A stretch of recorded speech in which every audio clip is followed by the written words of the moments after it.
What up, though, One Pride? This is the Roar of the Lions UK podcast, the podcast where One Pride goes worldwide. My name is Antony Fitzpatrick, and this is the Friday night Q&A. You know the drill. You ask the questions, I try and give the answers. This is our fourth one of these already. Been doing one a week, but they seem to have been going well so far, so I shall carry on doing them while ever people are interested in them.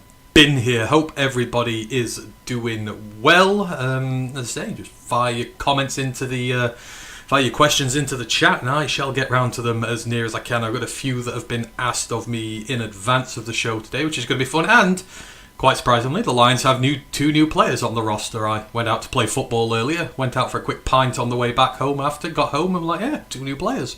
That's good fun. So we're going to talk about them as well. I see Mile Marker is in the building. He goes, went backroading with the neighbour in his Jeep Wrangler in 2 inch of fresh snow between blizzards today. It was dang intense, but fun. That sounds like my sort of life, that does. I love getting out in the snow and going crazy. One of the most intense, probably the most intense thing I've ever done in my life in terms of physical effort, but one of the most fun was husky sledding when I was up in Norway. One of the worst experiences of my life in terms of physical fitness. You have to run with them in snow, which is about 2 or 3 foot deep while you're going uphill, and it takes all sorts of energy out of you, but it is the best fun you'll have in your life as well. You don't get snow like that here, but yeah.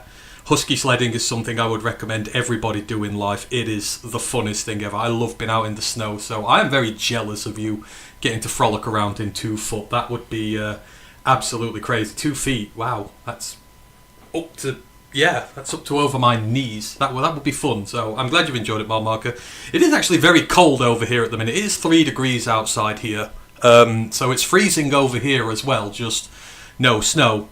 This time last March, we had a month-long heat wave and had no rain whatsoever, and it was really hot. This year, it's 3 degrees Celsius. Who knows? The weather is a weird thing. But yeah, hope you've had a good day there, Mile Marker. Right, we'll dive straight down into the questions that I've got here. Then we'll talk about the Lions' new players, and hopefully by then everything has gotten good and going. I got one on YouTube. I was asked by Bobo Line, what is the cheaper option for the Lions, going and trading for Max Crosby or trading up in the draft to, I believe it was go and get Sonny Styles? The answer is not entirely full of a cop-out, but Max Crosby, we know his price, it's 2 firsts, so that's the baseline price set there.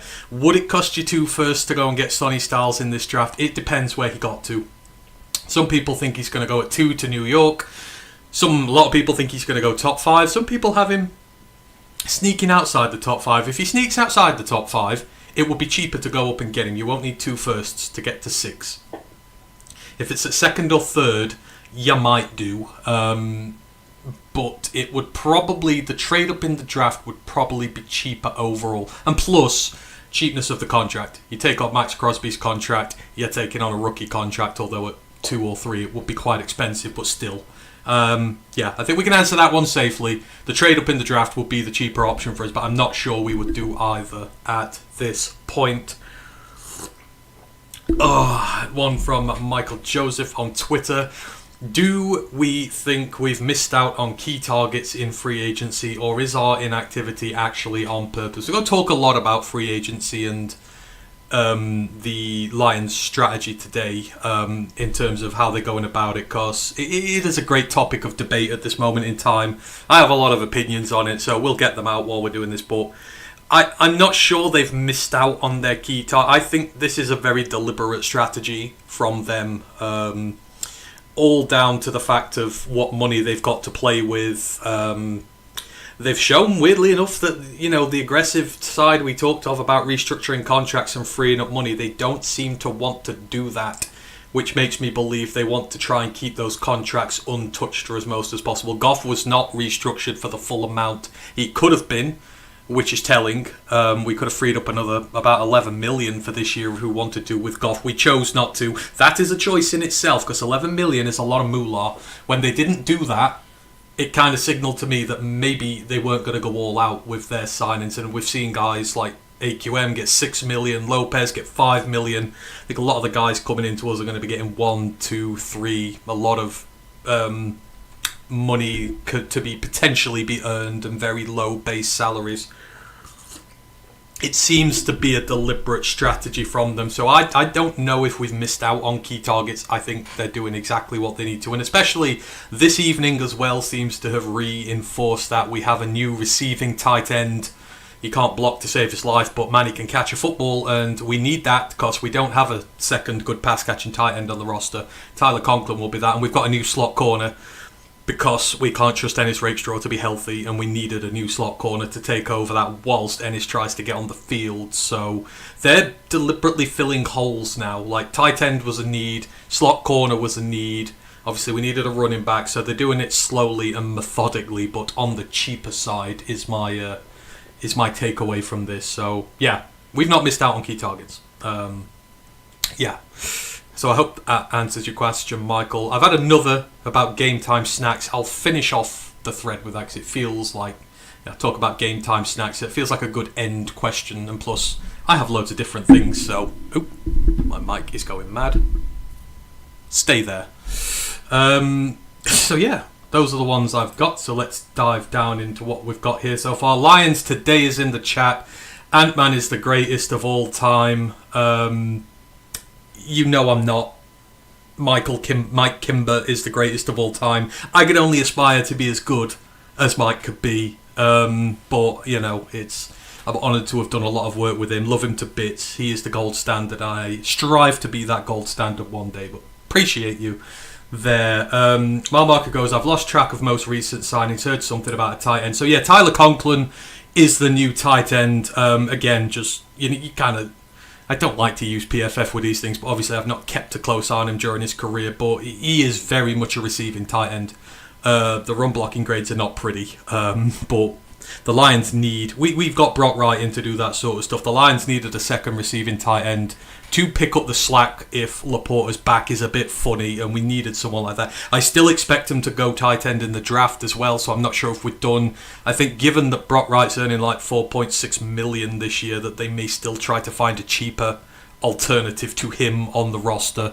But Tyler Conklin for me is a good signing, good solid signing, nice pass catcher that we need. Like his drop rate is minuscule. Like the man's hands are gold. When you get him there, he's not going to drop a damn thing, which, we had problems with drops last year, so you want guys who are steady with their hands as well. So I low-key like the Tyler Conklin signing. It is good for sure. Lions Today goes, Ant-Man question, what in the hell do you believe the Lions will do at defensive line? Your guess is as good as mine. I'm befuddled at this point. They've done the right thing in that they've cleared that room out. Let's not pretend like we've all not been begging for them to clear the edge room out, because it's just not been good enough. Obviously AQM last year as a situational pass rusher was fine, but we need an edge too who can do the run game stuff as well as be a pass rusher. We want someone who can do both. AQM couldn't do both. He was just basically the pass rushing version of Davenport is to run defense, even though AQM could stay healthy. So Pascal's gone, AQM's gone, we're gutting out that room. We need a veteran in it, for damn sure. The veteran market is still there. I would love it to be Jadeveon Clowney, but I think edge is going to take a big priority in the draft now. It would not surprise me, and I hate the thought of having to start Larry Borum as a starting offensive tackle, but it feels like Larry's been bought in as insurance that if the right edge rusher is there at 17, they might go with an edge rusher instead of a tackle, in which case we'll get a development tackle at 50 who can train behind Borum and hopefully supplant him before the season is done.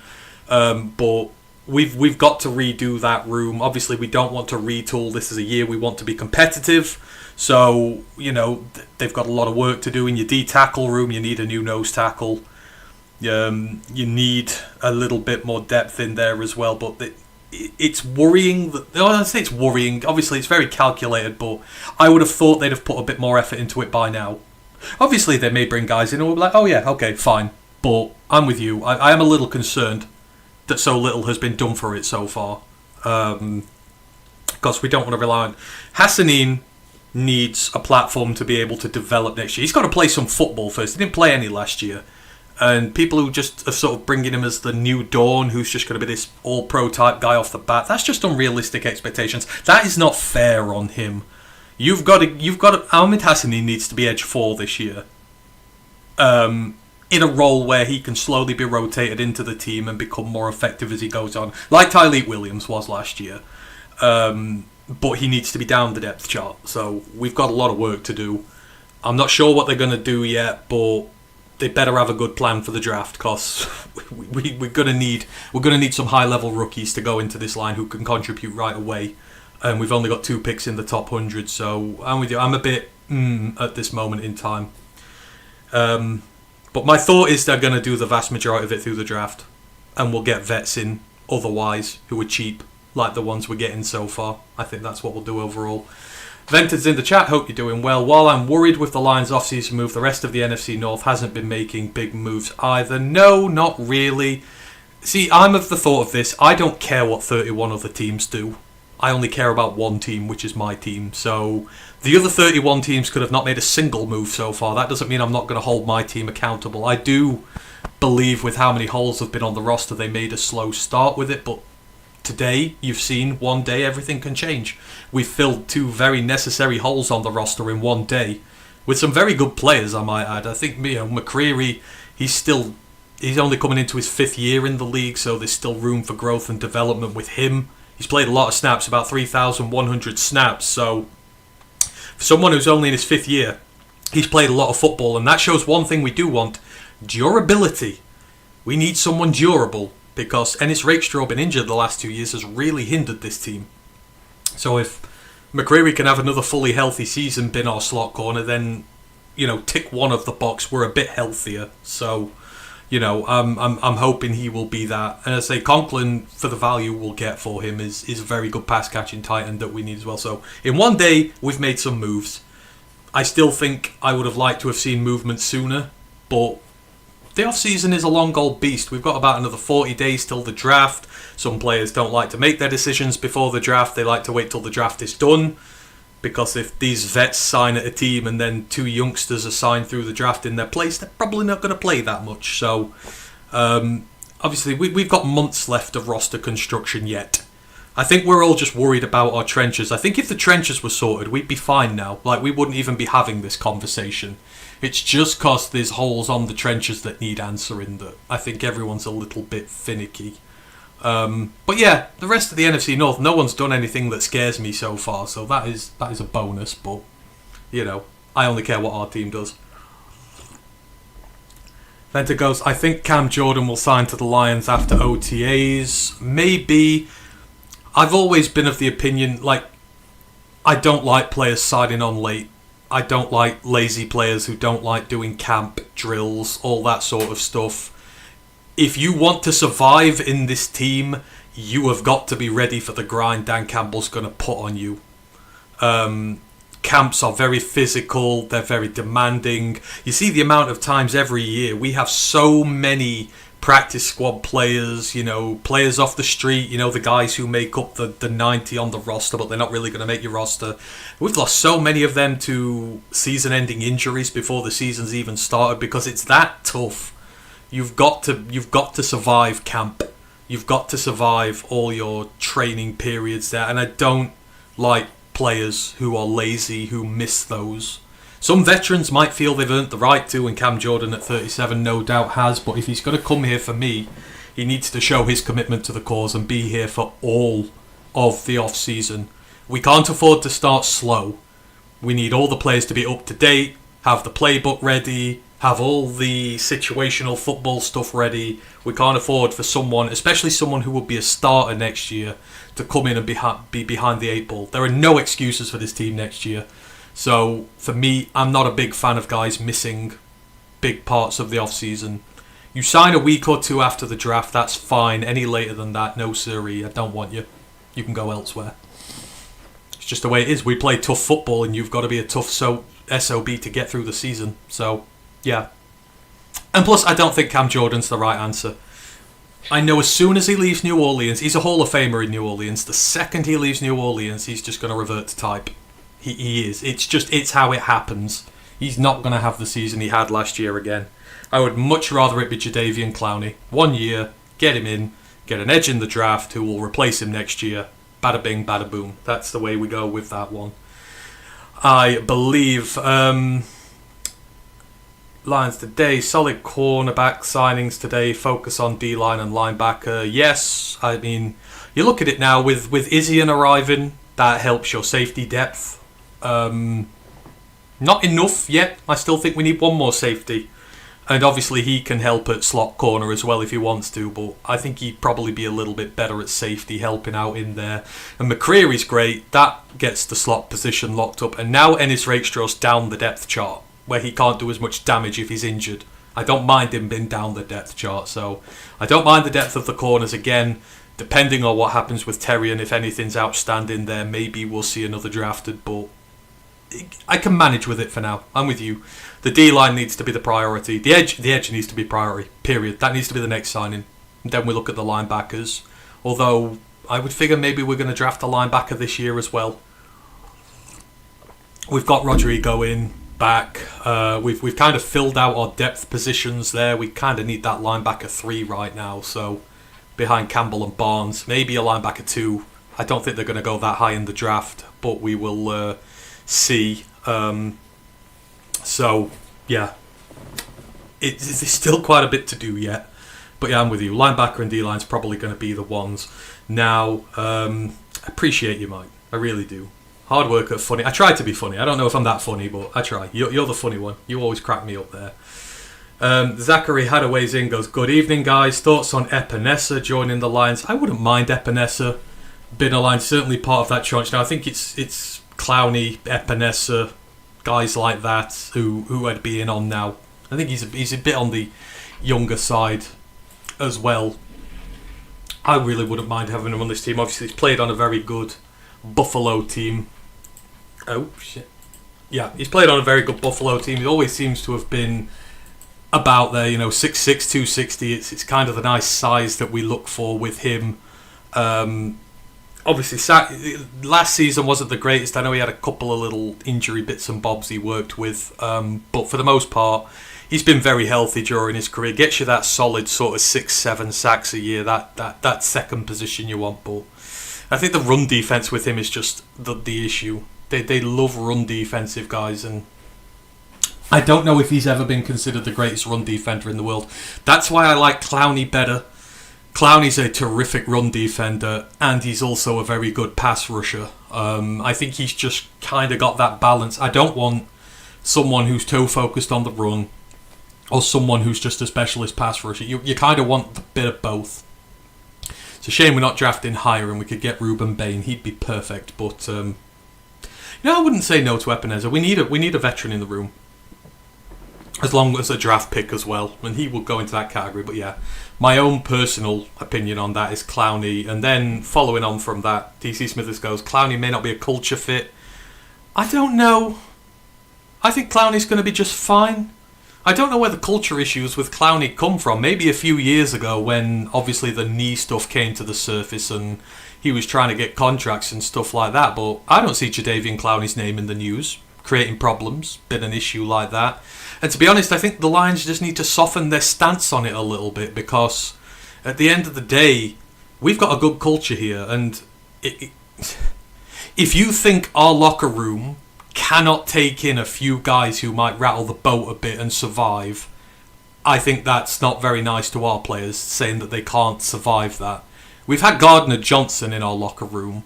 Like, we survived him. The culture survived. Like, sometimes you need guys who've got a little bit of edge to them. Jadeveon Clowney has no flags for me whatsoever. He's just a damn good player. And he works on 1-year deals because of the knee. And he's been very healthy in recent years, but he's not going to want 2 years, 3 years, tons of money. It'll be 1 year, come here, do your thing, done. I think he'd be absolutely perfect for this. And as I say, he's been quite healthy in recent years. He'd be Clowney and Hutch would be one of the best edge rushing pairs in the league, period.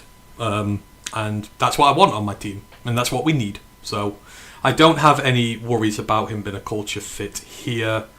Not at all. What do you think about Anthony Jennings?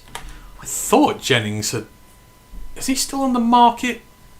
I find it hard to be still on the market. Jennings is your run defender. He's your... he's the guy they like in terms of he does the run defense stuff first. The pass rush comes after. I mean, the pass rush is at 5 years, 95 quarterback pressures.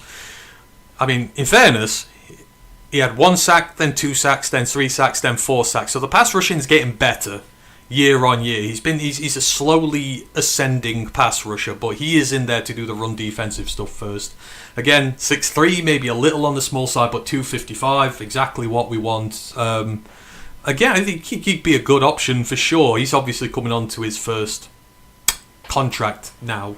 I think he would fetch some better money than some of these other guys would, but just not very good in coverage. But I don't care about edges and coverage. I really don't. I know we like to do it, but meh, I can take it or leave it. Antony Jennings I'd be quite happy with. Just as long as we... And again, I think he's shown enough improvement in the pass rush where I could deal with it. Because again, I don't want another clunker like Davenport who can't. I want someone like him. So yeah, I could take Antony Jennings for sure. Grandizer is in the chat. Harley ho lads. Didn't sign Rashid Walker. They said the bloke wanted Lions money. He got 10 million for a year. I'm shocked Rashid Walker got so little money. They were projecting him to have over 20 million a year. I'd have taken Rashid Walker for 10 million. But, we've made our move now. So we're probably going to have a tackle coming in the draft. Boreham's a lot cheaper. So he's a Detroit lad as well. He knows the area. No, it doesn't really mean much on things. But yeah, I'd have taken Rashid Walker for that money for absolute damn sure. And it's just a 1 year deal, which is even better. I thought he'd get a multi-year deal worth 40, 60 million, but I like the fit with him on the Panthers. They are an ascending team. I do think he'll do well there. I like the Panthers. I have a soft spot for them, so I hope he does well. I would have liked him there. Venter goes, I feel like AQM didn't re-sign because the Lions told him his role would be DE3 next season, and in Tampa he could play for one last big contract as a DE1 or 2. Yeah, agreed. Again, I know it's only 6 million and it's up to 6 million, but I don't like to be paying my Edge 3 up to 6 million. Your Edge 1 is the one you pay tons, your Edge 2 is the one on the veteran contract. 6 mil, given that it looks like we're not going to restructure many more deals either, and we're going to try and do it the way we have, I think we can spend our money better elsewhere than 6 million on DE3. And he is a situational pass rusher, and you're right, at 31 years old or whatever he is, he's going to get in the way of our development players. We'll draft an edge this year. Obviously, we'll be trying to develop Hassanin. They need snaps. AQM would have got in the way of that, and it's not the long-term goal with him. So I'm glad he got his money. Go to Tampa, do a good job. Maybe get yourself paid one last time. But I'm not fussed that it wasn't us. I'm not going to lie. We've been crying out for a better edge. So, I'd be a bit of a hypocrite now if we said we missed him on that price. Yeah, 1 million, 1 year, 6 million peak with incentives is such a Brad Holmes deal. I couldn't see him wanting to re-sign AQM. Maybe, but they're also focusing on their younger players this year. There are some rooms that don't have succession plans with youngsters. For the most part, we've been quite good. We've got young guys, we've had them rising through the ranks, and we've built our rooms that way. Some positions we haven't.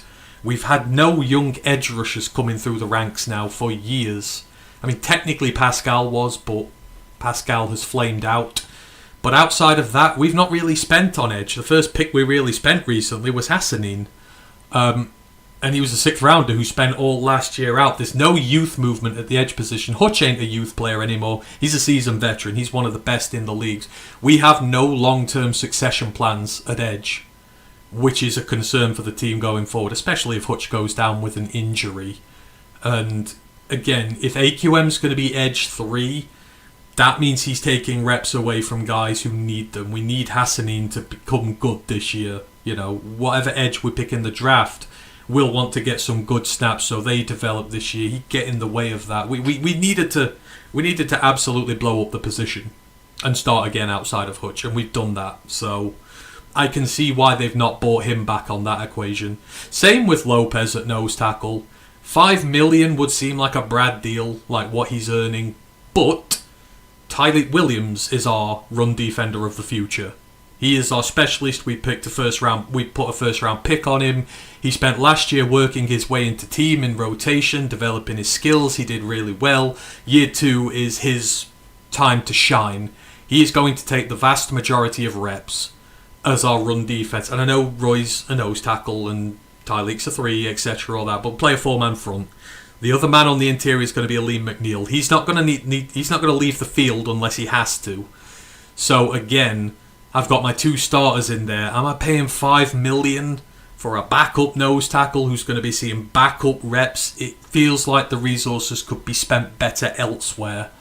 I know it's not tons of money, but again, it doesn't seem like we're going down the restructure route. We're trying to do this with keeping as much money on the books as possible, which is fine. I don't mind that approach. Especially with guys like Penny and Amon-Ra, you can get hooked on restructuring them every year, and then the cap hits become unbelievable down the road. So I don't mind if they're going to go that way, but it's too much money for a guy who's going to be rotation. You could say, well, if a guy gets hurt, that is true, but at the same point, it's trying to, you've got to. Oh, what's the saying now? You've got to take from Peter and give to Paul, or whatever it is. You've got to take from somewhere to add somewhere else. The secondary need of money investing into it, probably where some of Lopez's money has gone, and I don't mind that because that was the more pressing issue. So some areas we just got to get younger. Some areas the youngsters are just ready to come through and state their claim. That's why Khalif Raymond's gone. Khalif Raymond has been wide receiver 3 on this roster pretty much his entire time here. Isaac Teslar's ready to take over wide receiver 3 now. And yes, he's not a returner or doesn't do what Teslar does, but we don't want to be paying Raymond the money he's getting as a wide receiver 4 and a kick returner. We can get a kick returner in the draft, or we can just use Sailors or someone like that. We can save our money and reinvest it elsewhere. There's a point of the youth movement, so, and we've not been at this point really under Brad so far. But, yeah, so I'm not surprised he's not made some of these moves. Do you watch March Madness at all? I'm not a big college basketball guy, but I like seeing the small schools upset blue bloods. I do watch a little bit, but I'm not invested through the season. And if I'm not invested in the start of the season, then I don't really understand what's going on in March Madness. So I watch a little bit here and there. If there's some on, they all get streamed on YouTube over here for free, so we can watch the games as and when we want to. But I don't like watching things I'm not knowledgeable about. I like to know what I'm talking about. Hence why I love college ball. Prime have started showing more of the NBA though. I was watching the Pistons last night absolutely whoop the 76ers, which was quite fun. And then I watched SGA's record-breaking 127th game after that. I was up to like 3 a.m. watching it. So it's just about exposure over here. If more of it was shown on television, I'd probably take more of an interest in it. So, but I know it seems very fun. It would be enjoyable. But one American sport is enough for me. There's enough to know about college football and NFL. But I might watch a few of the later games. I remember watching Duke last year when what's-his-face, the number 1 overall pick, was playing. From last year, Cooper Flagg. I watched a few of his games just out of interest. And it's fun. I love the atmospheres of them. They're great. It's like college ball. Absolute tremendous when it comes to the atmosphere. And poor old Miami of Ohio got beaten as well. I saw their 31-0 record came to an end by UMass of all teams. That was devastating. Now they'll be kept out of the final tournament, which is a disgrace. If a team goes 31-0, they should make the postseason, but what do I know? What do I know? Grandizer, and I commented on your first official Lions mock draft in yours and Ryan's last vid. Yeah, I saw that. Appreciate that, Grandizer. My second to last mock draft, I've only done one, and that was in Discord. That's the first official mock draft you've seen from me in the off season, and you'll get one more about 2 weeks before the draft when we do the official mock drafts, and that is it. I like my mocks to mean something, and maybe it's going to change now with some of the signings that we're making, but we will see. But yeah, it was good fun, so I appreciate that. Take from Ant to give to Hank is the saying. Oh, Hank gets everything. Hank lives the life of Larry. He is the main man there, Hank is. Yes, let me just check. I don't think I've had any other questions in here so far. What was I going to circle back to from earlier? It was about the Lions' free agency strategy. Were we? I just need to find the comment. It's in here somewhere. Was it about the missing of... Yes. Hang on, actually, it was a Twitter question. That's why I can't find it. So it was Michael Joseph who said, do you think we've missed out on our key targets in free agency, or is inactivity actually on purpose? And I kind of want to talk about this a bit, because I think we're seeing now, especially in this free agency, we're seeing the strategy of building this team is really coming to the fore in terms of how Brad likes to build his roster. Brad likes to draft his main players. Brad likes to pay his main players. He's always been very open and honest about that, and that's what he's done. Like, the vast majority of big contracts that get handed out here are to our own guys through the draft. We've handed out a few in the first few years, whilst a lot of these big contracts have not hit, but this year Amon-Ra's contract is starting to hit hard. Penny's is starting to hit hard.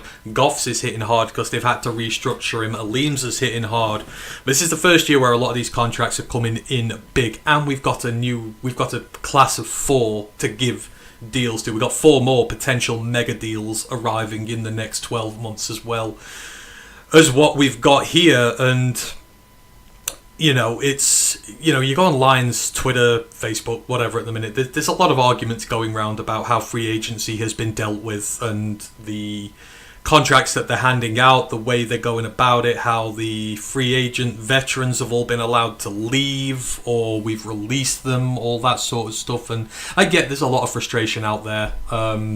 People just want to see this team win a Super Bowl, I think, at the end of the day.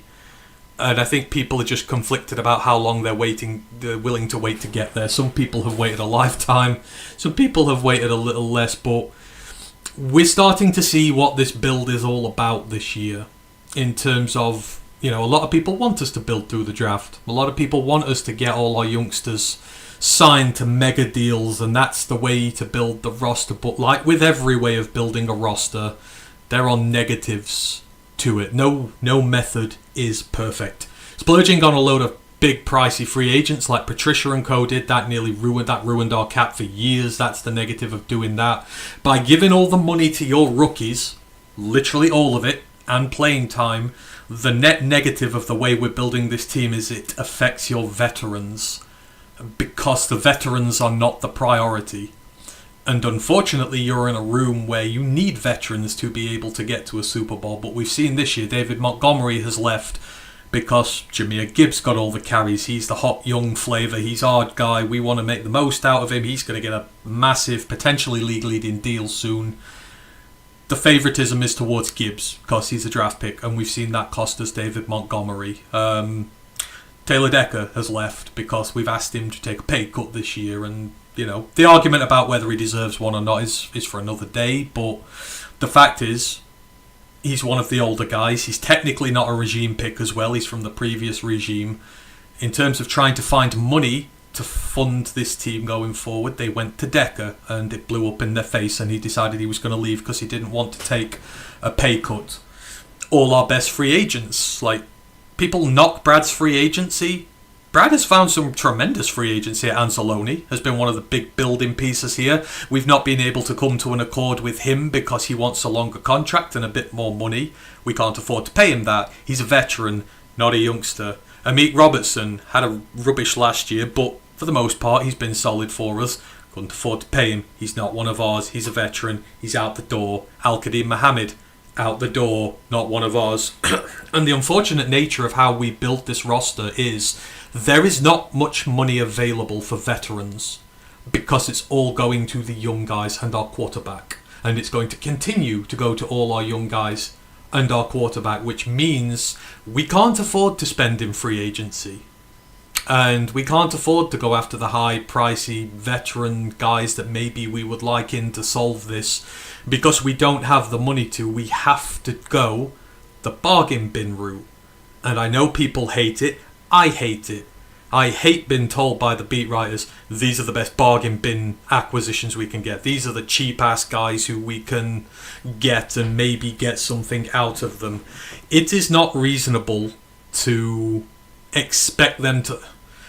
Because essentially what we've got to do, we've got to bring in a load of free agents, veterans who are on the decline, are injured, or, don't have much of a market, they're not playing well.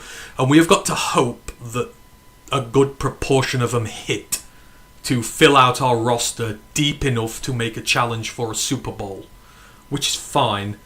The only trouble is when some of them then do start to hit, and they do play well, and they do want some more money for their troubles, we don't have any money to give them. And so we have to let them walk away like we've done this off-season. And now we're getting in a new class of cheap guys. Guys who've been hurt. Guys who have something to prove. Guys who have not reached the pinnacle of what they thought we could be. And we're going to have to do it again. But unfortunately, that is the downside to paying all your youngsters. We cannot really afford to go after others without compromising the cap by restructuring. And as much as when we got to pre-free agency, I said restructure as much money as you need to make the free agency moves that you need. But now that I think about it more, if you restructure Penne this year, Amon-Ra this year, Goff this year, and you get to next year, and then you've got to restructure them again, and again, and again. And you're going to give them new deals. All that dead money's going to have to go into the new deals. The cap hits are going to keep going up.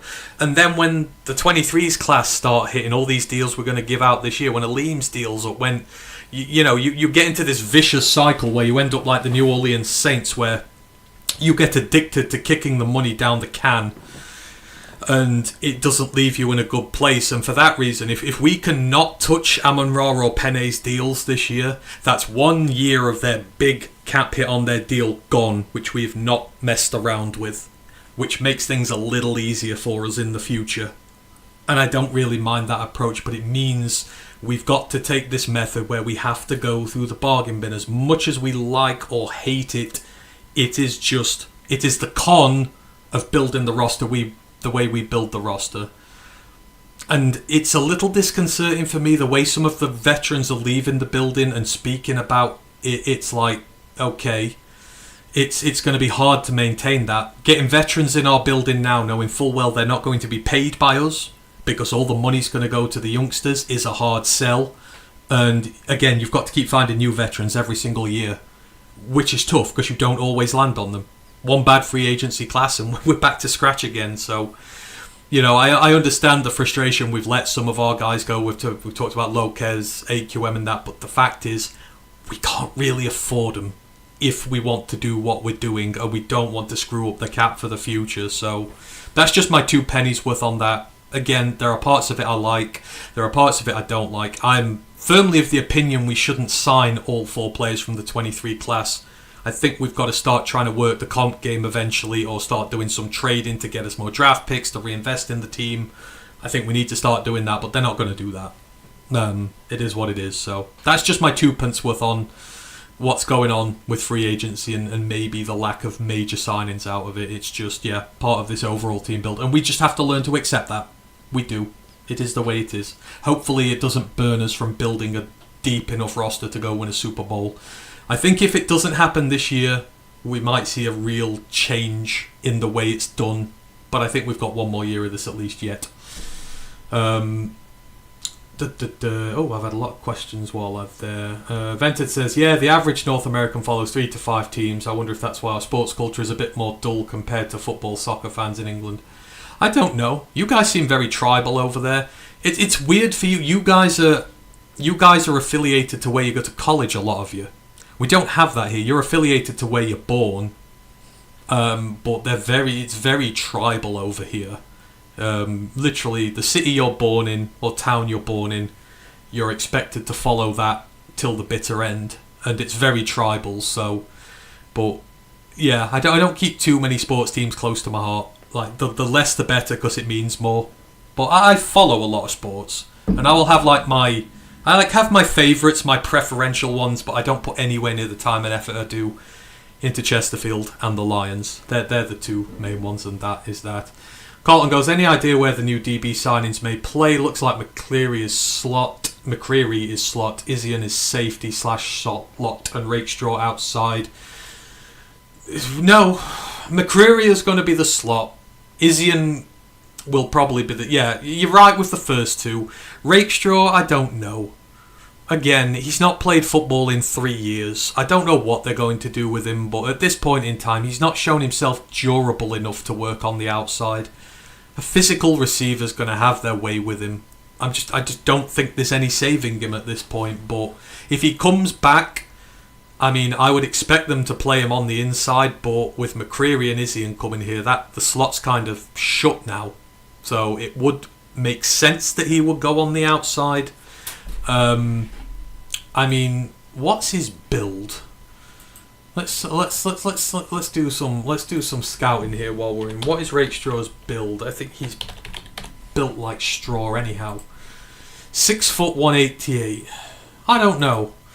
Why don't we chuck £20 on him and see if he can work at safety? Because I'm not sure corner's his bag. I'm really not, and I just don't think he's up to. And I know safeties take a lot more physical punishment or whatnot, but you know, you've got Arnold and you've got DJ out there.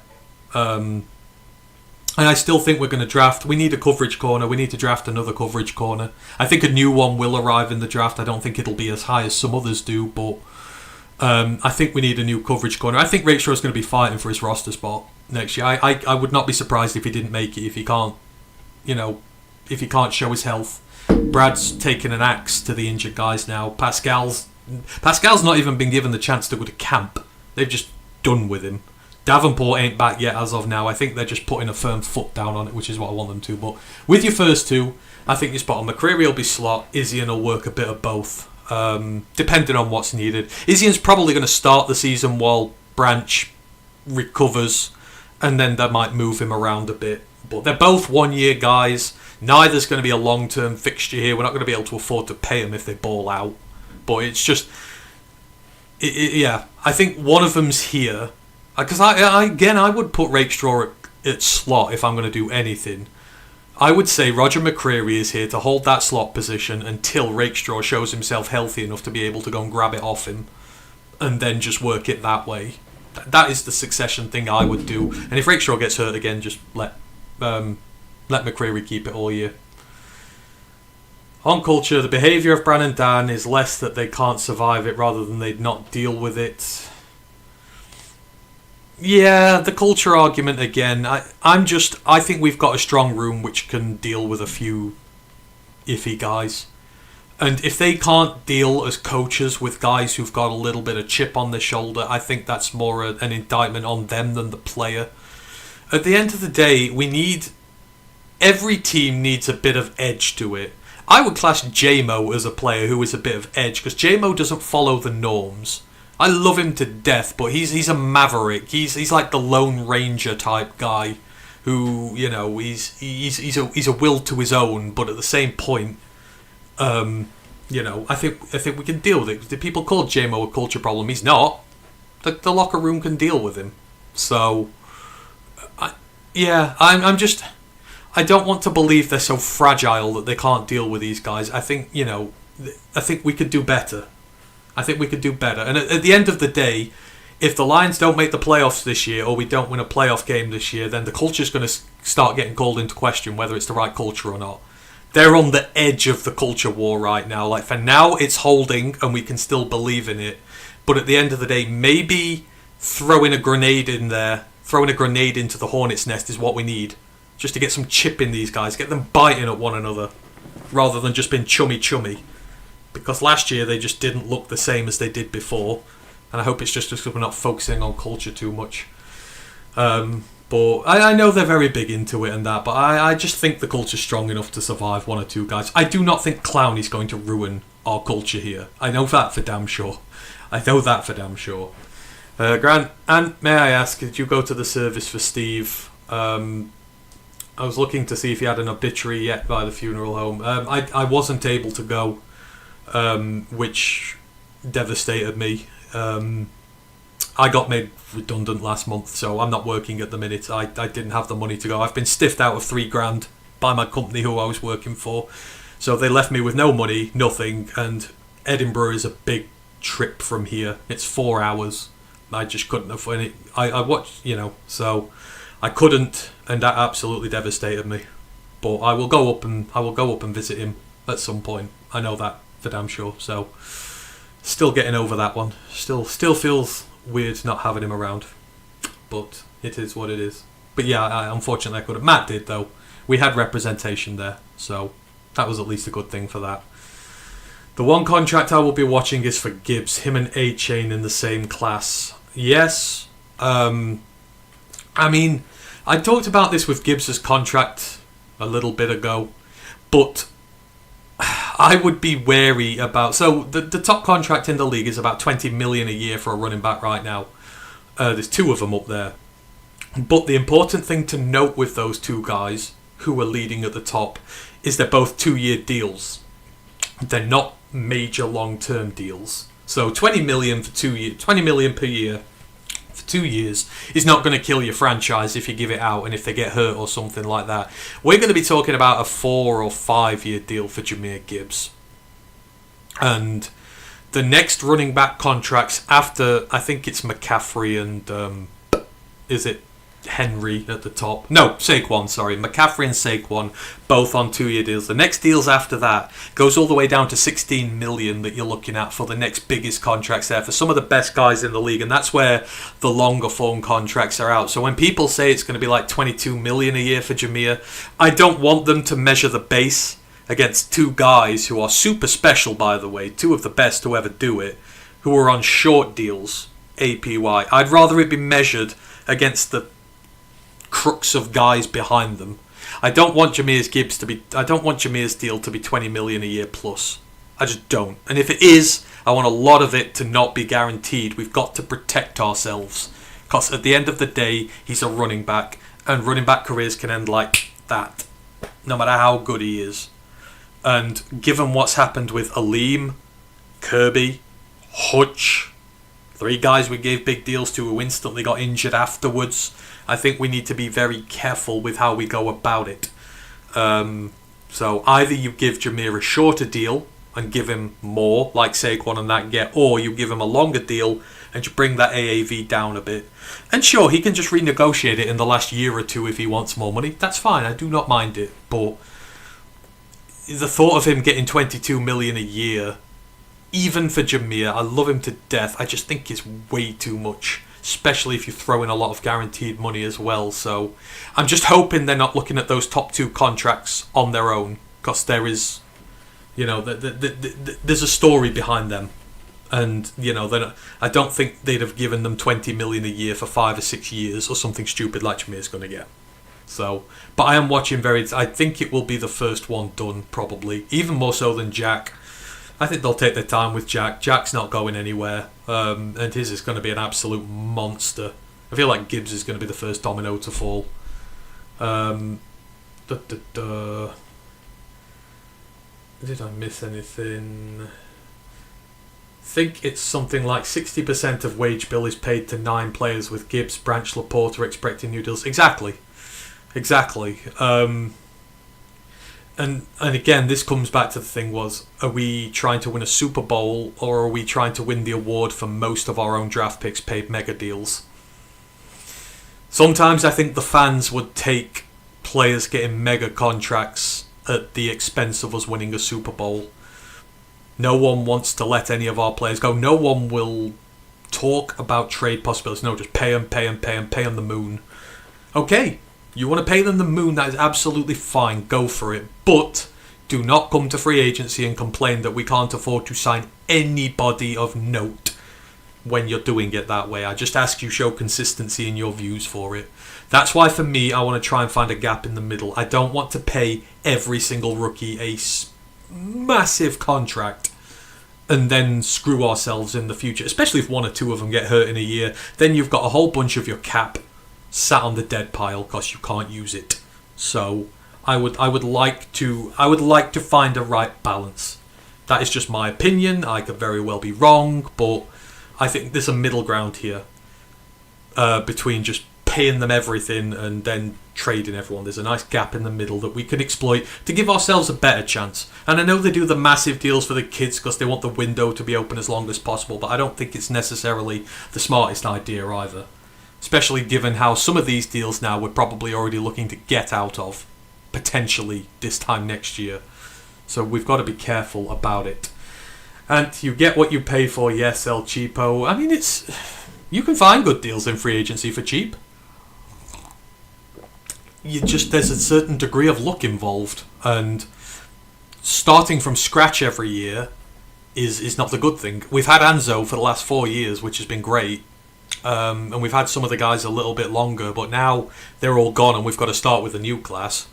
Like if Roger McCreary comes and balls out for the year as a slot corner, we ain't going to be able to pay him next year. Like, it's just not going to happen. If Pacheco comes in and gets back to his 1,000-yard self again, we're not going to be able to pay him next year. Like, any of these free agents comes in and balls out, they're just going out the door again in 12 months and we've got to start from scratch. So I'm just not a proponent of that. I would like to try and find some money to find some more longer-term free agents on this team as well, rather than just have to start from scratch every single time. And when is the last time the Lions got a top-tier free agent, one where they dish out a mad contract? Do you think that affects future free agents, that the Lions won't pay free agents? Ooh, that's a good question.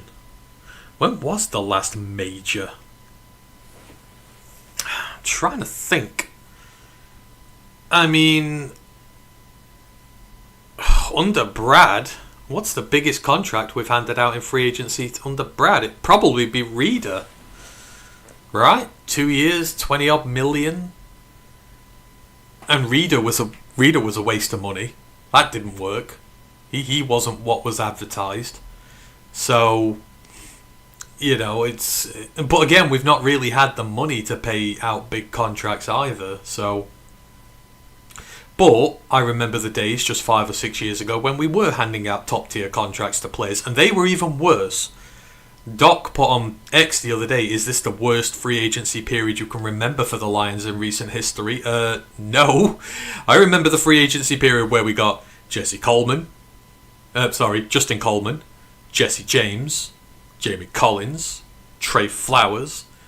That set our franchise back about 4 years, because they played like arse for 2 years. We realised they were no good. Then when Brad came here, he had to cut them all. And I remember that first year under Brad, the rebuild year, the 3-win year, we had like 95 million dead on the cap that we couldn't use because we were getting rid of all those toxic contracts. And then the year after, we got rid of the last few ones of them. We had like 65 million in dead cap the year after that, just to finally... It took us 2 years, Brad's first 2 years, to purge all those bad contracts off our roster. So... I'm not a proponent of either or, it's just finding the right players. Bob Quinn was awful at it. He just handed money on a blank cheque to his mate at head coach. Brad has kind of had to work with a thinner chequebook because a lot of our money's gone to our own players. But the last big one we got, I think, was Reader. I feel like he's the only really big one we've had. Technically Anzo with his 3-year deal, but Monty, maybe. But, yeah. Now, I don't think it affects future free agents. Teams know right now we're building a youth movement through the draft. That means there's not much money left for free agents. So right now, they probably don't look at us as a destination. In a few years' time, if it changes, if the strategy changes, that'll change. It's like a stock market. Sometimes the stocks are good to invest in as a free agent. Sometimes the team's stocks are not good to invest in. And right now, our stocks are not good to invest in as a free agent unless you are at the bottom of the market looking for a way to move yourself up. Which is that's a good thing in itself, but again, it doesn't always work. Sometimes the higher paid free agents give you more, sometimes they don't. But I don't think it affects them in the long term. Teams know that we're building the way we are now. It affects our draft strategy. Think of all the draft prospects begging to come to Detroit now. We didn't have this 5 years ago. Nobody wanted to come here. Now you go to the Combine and all they can do is, who's your favourite player to study? It's a Detroit Lions player. And they want to come and play here because they know they'll get rewarded. So we could argue that if our image has been affected in the free agent market negatively, it's been very positively, moved forward in the draft community. Players actually want to come here now and will fight and die for it. So it works in free agents. I mean non-Lions free agents. Oh, sorry. I mean, if you're talking about guys who've left here who've got mega deals after they've left here, none. It's telling. We don't let players go who go and get mega contracts elsewhere. So that's also telling that we're letting the right players go and not ones who are very important. The rookie paradox, indeed. Kicking the money down the can. The team is not doing that. They've got one restructure on the book and it's Jared Goff so far. So they are certainly not kicking down the can. I do actually like the thought of not touching Penny or Amon-Ra's contracts this year, or Aleem's. Just ride the money out, and then we'll see. Penny's going to be due a new contract within the next 2 years. He'll have an extension, so if you can not kick the money down the can with him now, when the extension comes around, it'll be a lot nicer for us. Lions were never going to offer Anzalone the Zach Baum contract. No, they weren't, and I would love... Because Anzalone leaving has left a coverage linebacker hole, which we're going to have to solve and spend on. And I don't like replacing talent, but I can understand at the end of the day why they didn't give him that money. Because we're trying to spread it evenly around the roster. But I think we should have done it last year. I'm sure we could have got a deal done last year, because we'd be a year into it now. Last year was the time to get a deal done. This year it's a bit too late, given the age and whatnot, but... I hope he does well in Tampa, except if they play against us. Top free agents, do they want to come to Detroit? Oh, that. I don't know. That is my worry, that the culture will be affected going forward. Because we can say we've got a strong culture, but again, if our free agents know that we're going to screw them over at the first possible opportunity, doesn't really give... Like a seasoned one, like someone who's been here, like Monty and Anzo have been here multiple years. Technically AQM's been here multiple years. And we've kind of not turned our back on them, but we've said, look, money's got to go elsewhere. Thank you for everything you've done, but no thanks. I do think it might for that. But again, temporarily. If the Lions ever start, if the Lions... get rid of some of the draft picks in due course and sort of blow it up a bit and go, then we'll be a destination. So long as Dan Campbell is here, I think we will be. Players will want to play for Campbell regardless. We just don't have the money right now. So I think as long as Campbell's here, our appeal amongst the free agents will be high. Carlton goes, I think Rakestraw played outside at college. He did. He did play outside at college. He should play outside at this, but again, I just have no faith. When players go this long without playing professional football, they just don't come back. Very, very rarely. And, I've had the same thing with Mosley. Like, everyone kept saying, oh, this is Mosley's year, he'll be good this year, come on, let's give him one more year. What happened? He gave us nothing. The same happened. There's so many guys I can list off again and again and again. Injured guys, year in, year out. You're never going to get them to where you want to. And again, Ennis Rakestraw will not have played competitive, durable football in nearly 3 years. It's very hard, especially the way we play football, to go 3 years without playing serious reps and, acclimatizing your body to playing serious reps and expecting it to just stay healthy. The odds are not on his side. He could do it, but the odds are not on his side. And history has said, especially with us, the Lions, over the last few years, we have struggled to reclaim players back from injury. It just doesn't happen. So I hope he does, but history says no. And we need good depth on this team this year. We cannot afford to keep having players who keep letting us down. It's harsh, but this is the jungle, and the Super Bowl is a nasty mother figure. Got to go out and got to be brutal sometimes. And I keep hearing that teams are calling Miami to trade for A-Chain. I don't get these other fan bases that think they can get A-Chain for a 4th or a lesser round pick. They do the same thing with Waddle. I assume because... I don't know, Grand Isaac. What are Miami doing this year? Because the amount of players they've let go in free agency or traded away would suggest they're rebuilding. But now they've just gone and spent $30 million on Malik Willis, and it's like, well, not 30, but you know what I mean. They've gone and spent a contract out on Malik Willis, which then sends out the message that they are trying to compete this year. I just don't really... Is it a soft reset? I mean, it can't be a soft reset because you've had no playoff success, but I don't know. With the 27 draft being one of... The 2027 draft is potentially going to be generational next year. You've seen all over Facebook and Twitter right now, teams are trying to hoard picks for next year because of how deep and particularly, potentially sensational this class is. I just, either if you're Miami, you either go full tank this year or you try and win it, but it's a juxtaposition. Your free agency and trade moves suggest you're tanking. Getting Willis suggests you're moving up. But whatever you're giving players away for the prices that you did, like Minka and that, they'll think you're fire selling. That's why people think they can get your players for that price, because you're giving off the impression that you're fire selling and you're tanking this year. They definitely won't get them for that pick, but that's why people will suggest it. That's all I can say. Talk about people who either don't watch any Finns football and pay particular... Again, I don't watch Finns football, so you're going to have to tell me, what are the team planning to do next year? Are they planning to tank or be competitive? Because they are giving off totally different vibes right now. If they're tanking, then they should let A-Chain and Waddle and stuff like that go, but who knows? DJ Reed, Attila the Hungo's favourite cornerback you think Detroit will select in the draft, depending on where they pick. I don't expect them to get one at 17, and quite frankly, I'd pull my hair out, or whatever's left of it, if they did. At 50, I mean, I would love them to get D'Angelo Pons there, because he's the best coverage corner in the draft, period. Despite his lack of size, I know it's going completely against the ethos of what I said, in regarding to wanting taller DBs, but I've watched him since he played at James Madison, and he is going to buck trends. Like, he's going to buck the trend of smaller DBs in the NFL and survive on the outside.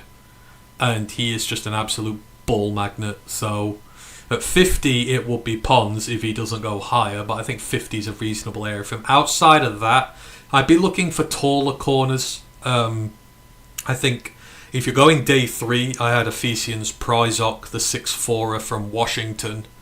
I would really like him there, because I think we do need some height in our corner room as well. Who would be I'd be picking up at round 3? I'll come back to that in a minute, the start of day 3 and late day 2. But Pons would be the one at the top, for sure. And Pryzok would be the one at the bottom. Who'd be in the middle? Oh, I'll have to come back to that. I have all this draft knowledge in my head and I have to unjumble it. But I think Pons would be perfect for us. He really would. Be culture fit, the closest culture fit you could get.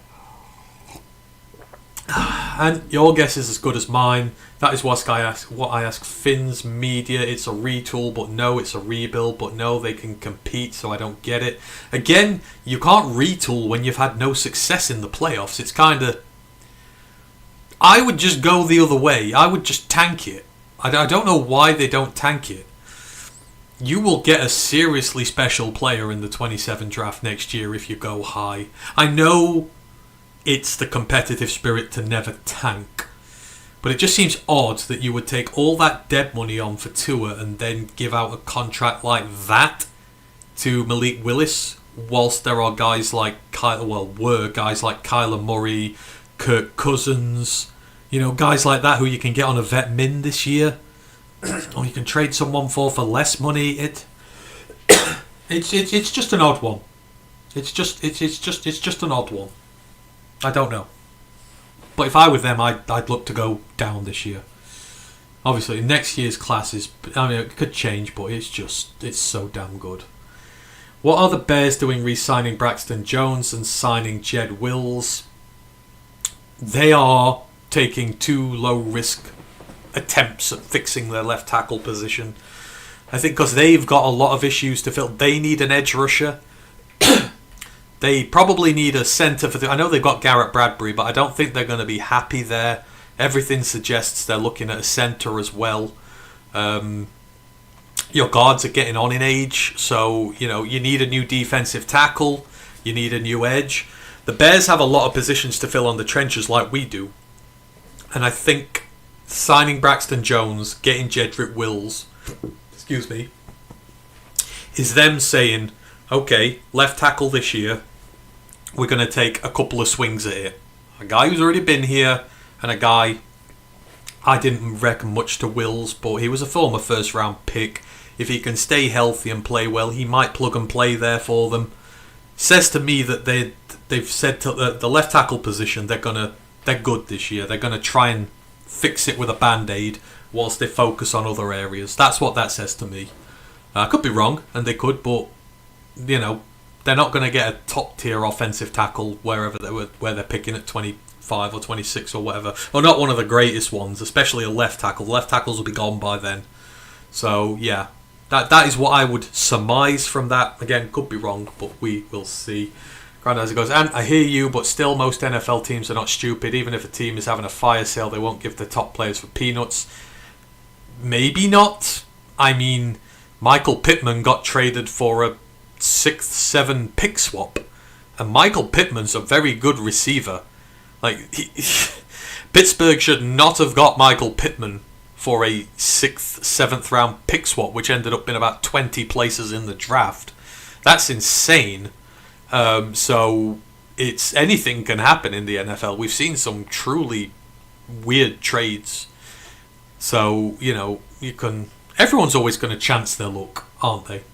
But, you know, and in Miami's position, I don't think Miami are not really in a position to barter. So, I mean, they are, but, you know, teams are going to look at teams who are letting all their talent go and try and see if they're going to be an easy target. So, I think that's just why people are trying to get a bit fun there.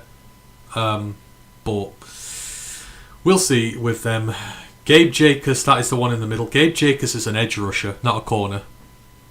And Gabe Jacobs is probably going to be a round 2 pick.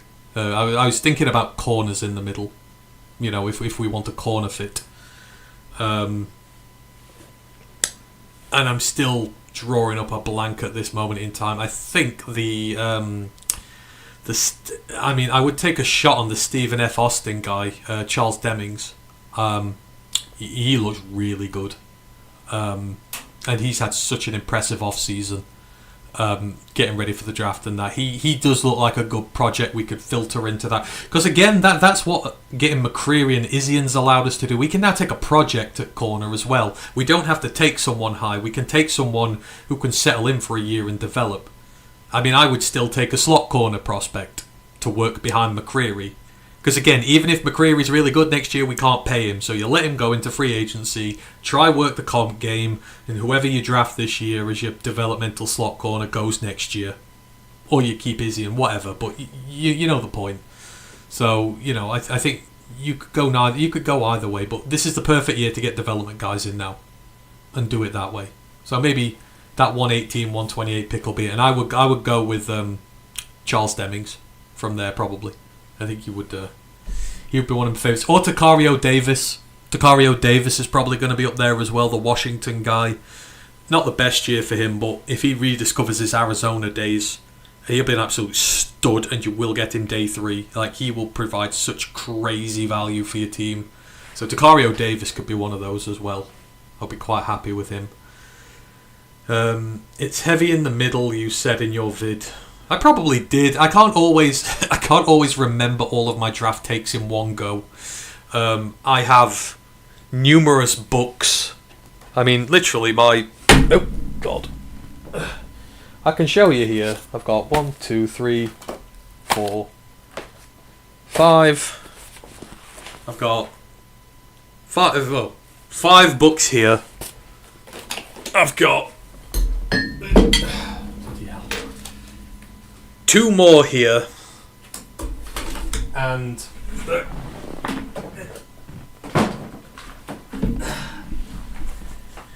3 more here. That is your average draft cycle with me, and they're all full of different things. Notes that I keep during the season, you know, teams, specific fits, stuff like that. I can't always find where all of these things are. Like I keep saying to Matt, I need a PA to sort out all my stuff for me, or I need to start doing it online, but I'm one of those old fuddy duds. I still love the art form of writing, and I would prefer to handwrite any day of the week. So yeah, I have a lot of notes. I can't always find... I don't know where the corner notes are. I know they're in one of the smaller notebooks somewhere, so... It's crazy. It's crazy. And I don't even get paid to do this. I do all this out of a love of my own heart. And I will say this and get hate from Finn's fan base, but the Malik Willis signing was really unnecessary. I do as well, and it's not having a go, but it's so weird. I'd have just got a stopgap for the year and gone next year and had a look at what's coming out next year. The QB class next year potentially is very special. And I think you get a long-term start for the future. I would prefer you have run with Quinn Ewers for a year, because I think Quinn Ewers can be an NFL quarterback. Just give Quinn Ewers the job, see what happens. Who knows? I mean, they've waited, 26 years since their last playoff appearance or win or whatever. I'm sure they can wait one more year. And maybe the easiest said, Julian Neal, Hezekiah Massas, Malik Mohammed. I love Hezekiah Massas. I love Florida International cornerbacks. You know me. FIU, a DBU. I will trust any corner that comes out that system. And he's had a year at Cal. I trust any I trust any DB that comes out the Cal system. So he's at one of the best schools at the Group of 5 level and at the Power 5 level training in these last few years. I think Hezekiah Massas will be a great player. Maybe not specifically what we need, but I think he'll be a terrific corner in the NFL. There's no HBCU guys at the top this year either that I can think of. Gerard Washington would be one on day 3, the South Carolina State guy, but don't think there's none of the HBCU guys I'd use. Danny Dennis Sutton, Derek Moore, or Malachi Lawrence round 2. Malachi Lawrence. In order, Malachi Lawrence. Ooh, Dennis Sutton, then Derek Moore. And it's not that I don't like Derek Moore, but out of those 3, I think he's the worst. He's got way more to work on. Dennis Sutton I've not been too keen on either, but he has showed out really well in the off-season, and his production's been quite good, but he's shown me a bit more than I knew about him before, so I've kind of changed my mind on him a little bit, but Malachi Lawrence is the one. Ryan adores him, and Ryan has properly sold me on him, and I've just watched the way he plays, and he is an absolute menace. If you can get Malachi Lawrence at 50 and get your tackle at 17, I would be a very happy bunny after the first 2 days of the draft. But Dennis Sutton and Moore, it would be close. Moore is still projected to go like at the very back end of day 2 as well, earliest part of day 3. I don't know on that, but he's still around 100 in most databases so far. Attila goes, I want Charles Demings. Yep. Can Lorenzo Styles Jr. be a Nickelback project you were mentioning? Potentially. I think Lorenzo Styles is a safety, or he's played a lot of safety. I think Ohio State have moved him round a little bit, but potentially, I mean, he could be very good safety depth for the first year if you want to try and change him a bit, but I think he would be more suited to if I'm thinking of the right one. I'm pretty sure he is a safety, but I could be wrong. I can't remember everything. But I do low-key like him as a player, but I prefer his brother a lot more. But we're never going to get his brother. And yes, I would have went with you as re-signed Zach Wilson and drafted a QB late in day 3 or UDFA roll with that. Yeah, I would have done that as well, Grandizer. I would have done that as well. And I think of the HBCU cornerbacks, this is the top one, Aaron Harris cornerback. No, it's Gerard Washington. Gerard Washington's I mean, nothing wrong with Aaron Harris, but I think Gerard Washington's the guy. Same school as Kobe Durant, who's just gone to the Cowboys, I believe. He's won himself a Super Bowl. Those SC State guys know what they're doing with their DBs. Gerald wrote an article on him the other day as well. If you want to check Gerald's writing on him, it's for... oh, Lord. Which one does he write for now? You'll find him. Just check Scouting Report for Gerard Washington. And you will find Gerald's report on him. Gerald knows these guys better than anybody. He says he's got a lot of work to do, but again, I like his upside.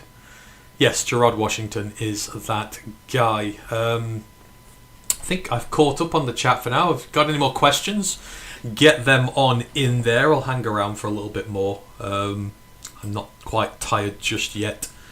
I'll just got back through all my little bits, check that I've not missed anyone's stuff. Make sure I've had no more on YouTube or whatnot. Don't believe I have. Oh, have I? No, I don't think I have. No, we're good. We're good. There was something else I wanted to mention with the Lions, but I've lost my train of thought now. We've talked about the free agency stuff. Maybe Brad. Do you want to talk about Brad? Brad's a very hot topic at the minute. It seems a hot button topic to talk about Brad Holmes right now. I don't know. I don't get all the hate with Brad right now. Yes, we can critique some of the stuff he's doing, but he's still the best GM. We've had him forever. And he is only in year 6. GMs generally get a longer threshold than head coaches and that for... Like, a lot of the great GMs took ages to get their franchises going, and Brad is still just a baby in that regard with us.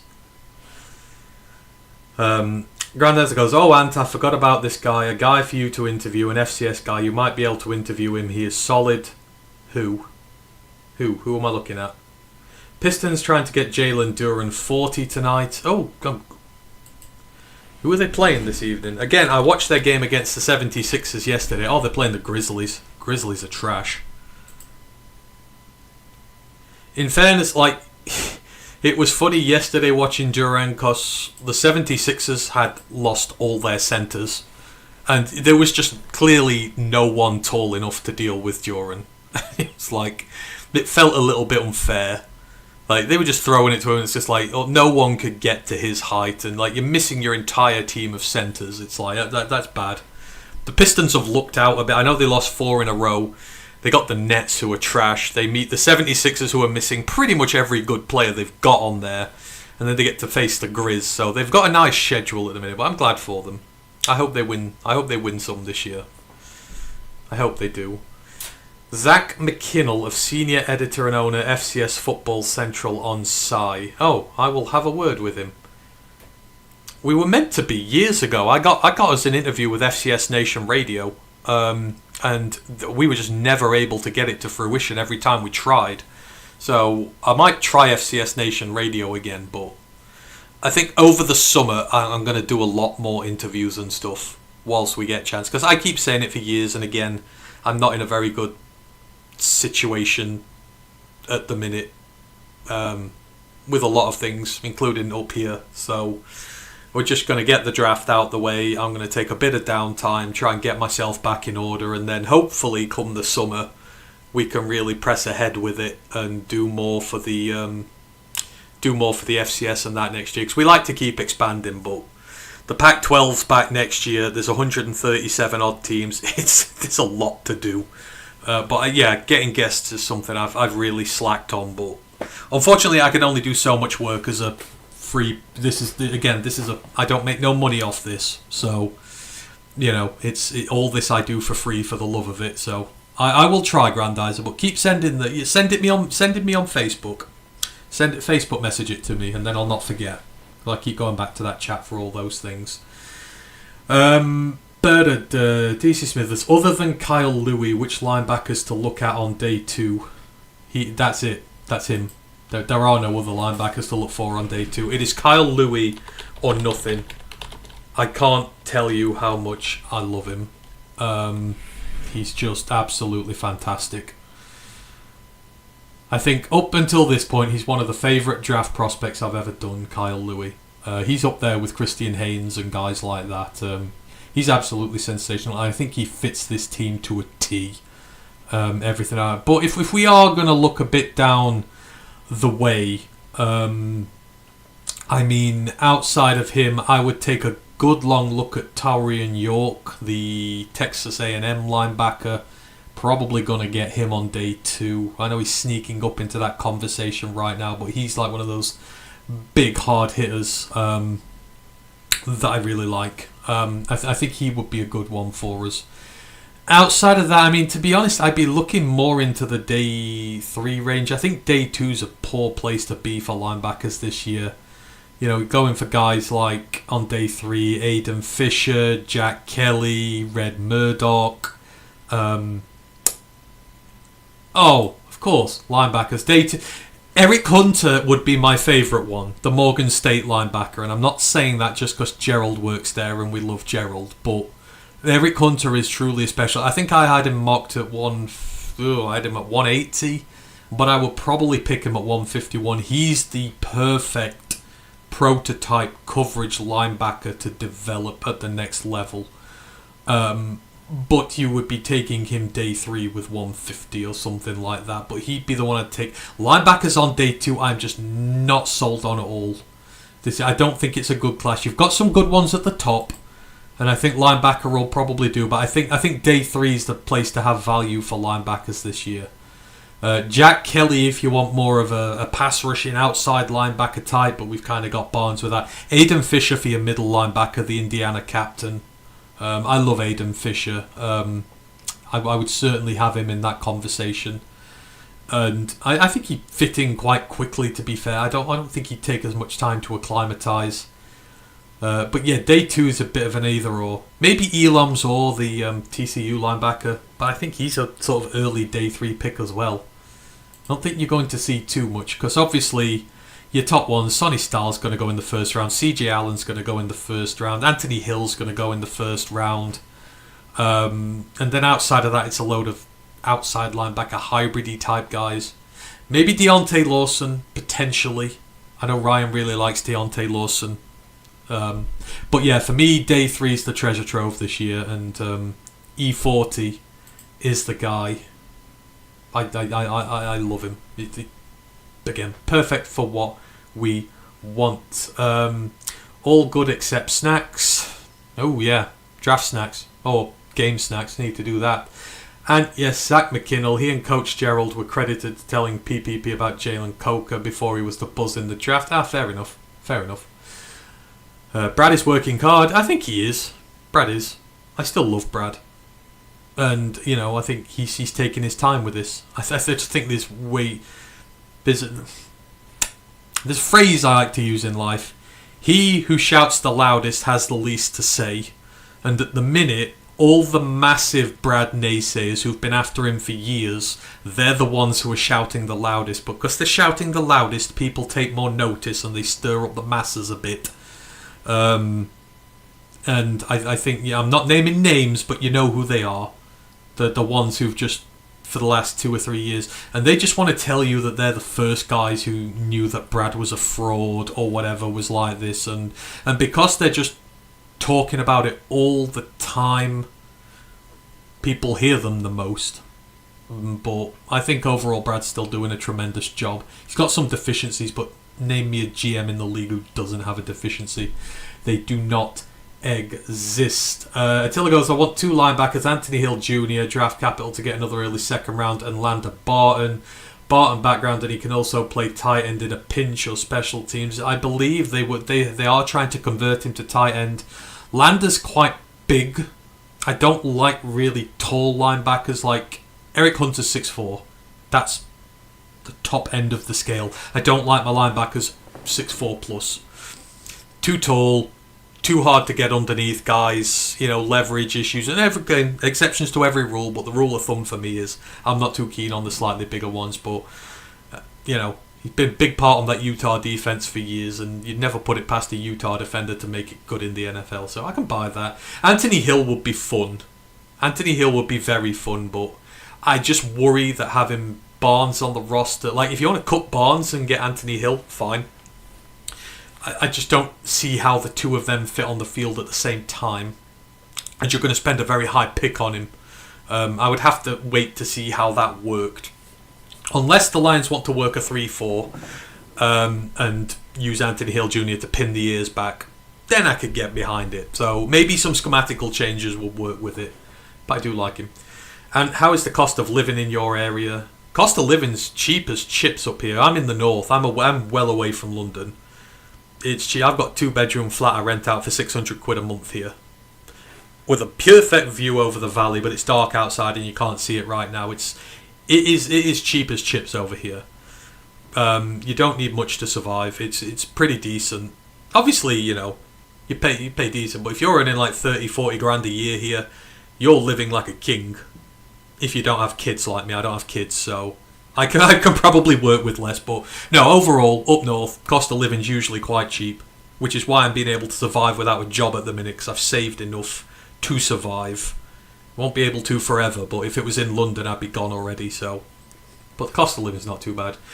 Would you have offered Kolar the contract the Chargers gave him? Yes, I would.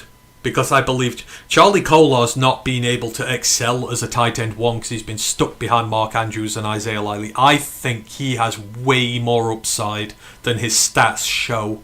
So I would have paid him more because if he works out the way I think he's going to work out, that is going to be an insanely cheap deal for him.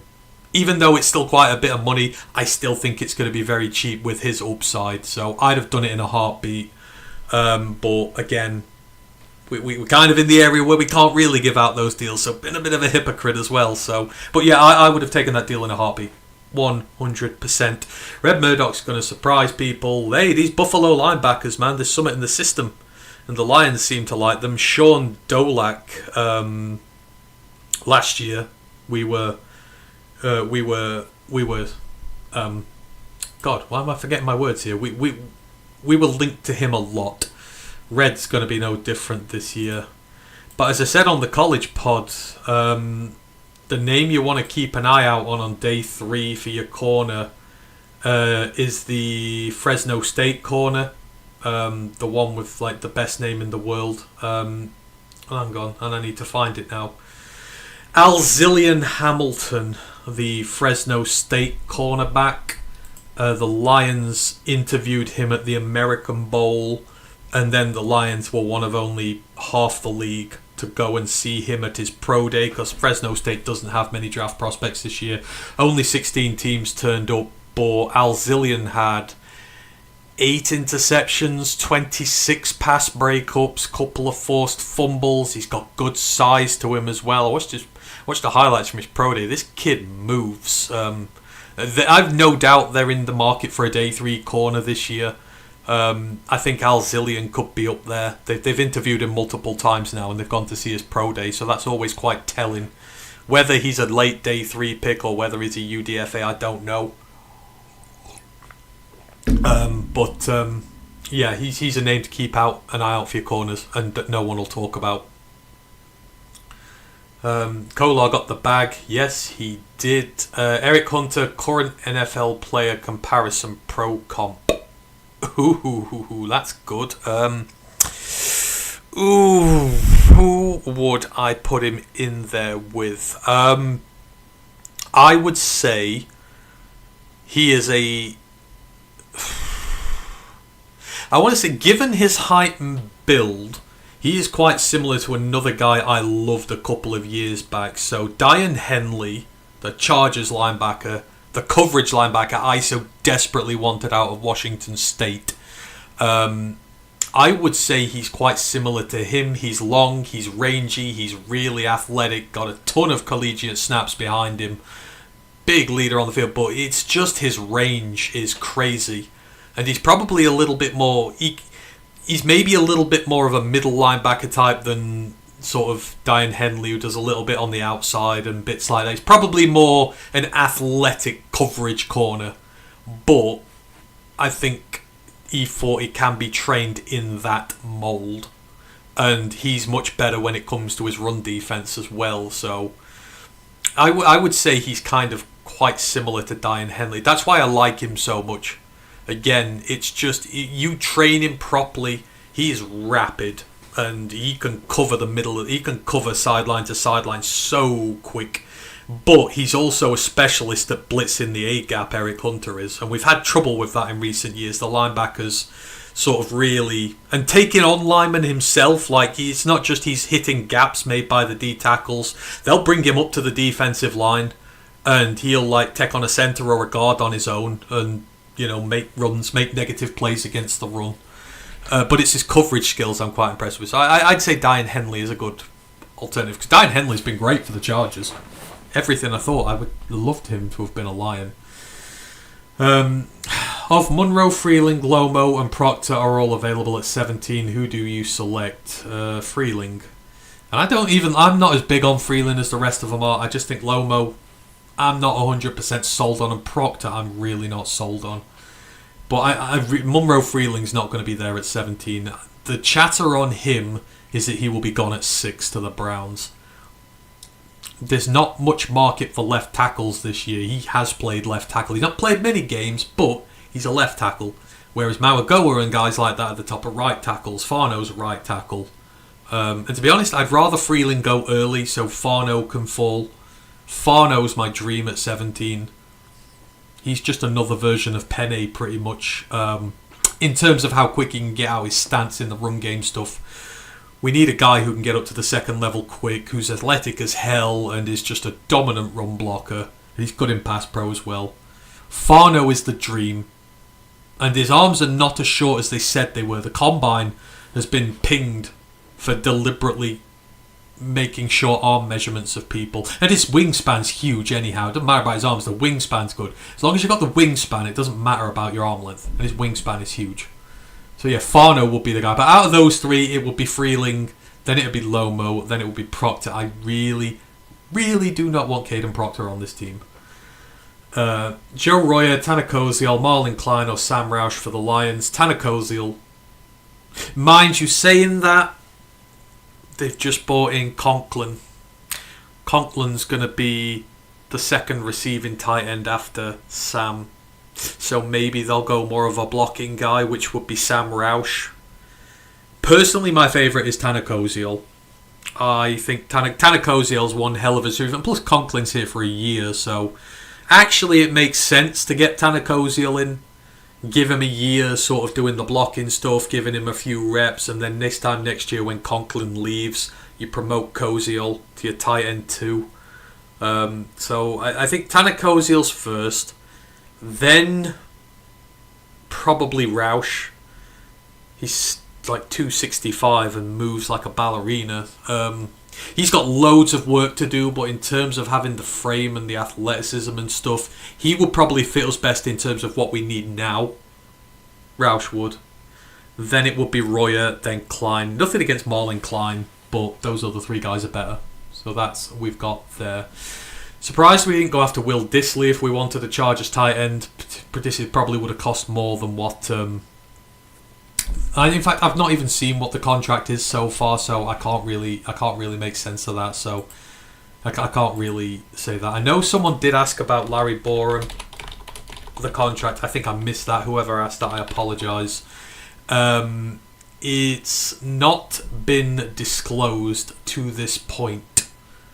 He's not been disclosed, and I don't think. Our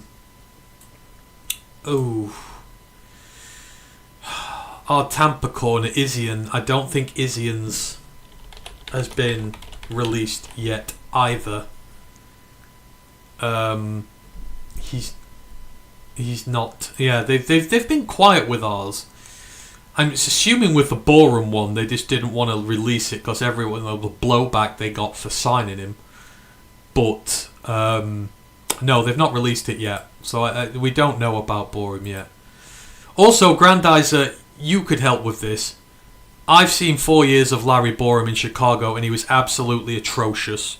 He got beaten up so badly by Aidan Hutchinson in joint practices last year that they named the Hutch rule after him because he was so bad. Did he really recover himself, redeem him so much last year? Because I just remember Chicago Larry Borum, which is why I was so against the move when we made it. The last I saw of him was Hutch wrecking him at joint practices. But you've watched the Dolphins this year, so I would like your opinion on Borum, Grandizer. Yes, we are there. But I know someone asked that, so apologies if I missed that.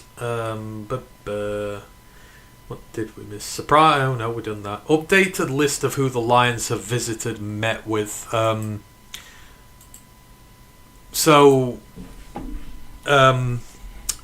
terms of who they've met with, obviously, A to Z. Mike Payton's the one who keeps that list.